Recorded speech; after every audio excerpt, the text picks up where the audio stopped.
அவர் என்ன பண்ணுவாருன்னு உங்களால பண்ண முடியும்ல. நீங்க அந்த இடத்துல இருக்கீங்கல்ல.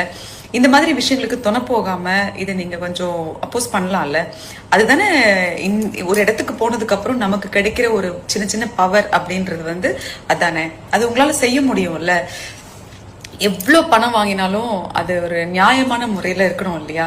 இது சமூகத்துக்கு கேடான ஒரு விஷயத்துக்கு நீங்க துணை போறீங்கன்றது உங்களுக்கு புரியுதான்னு தெரியல எனக்கு. தயவு செய்து நீங்க அதை கொஞ்சம் கன்சிடர் பண்ணா நல்லா இருக்கும். அதே மாதிரி டிஆர்பிங்கிற ஒரே ஒரு விஷயத்துக்காக இவ்வளோ கேவலமா இறங்கி போயிட்டீங்க அந்த சேனல்னு நினைக்கும் போது அவ்வளோ கஷ்டமா இருக்கு. இதே ஒரு ஷோல 3வது சீசன்ல சரவணன் சார் எந்த விதமான அறிவிப்புமே இல்லாம எந்த பதிலுமே இல்லாம அவரை அப்படி வெளியில அமைச்சிட்டாங்க. அதுக்கு காரணம் அவ்வளோ நியாயமா தர்மமா சொன்னாங்க. இன்னைக்கு அந்த நியாயமும் தர்மமும் எங்க போச்சு? டீ குடிக்க போயிடுச்சோ?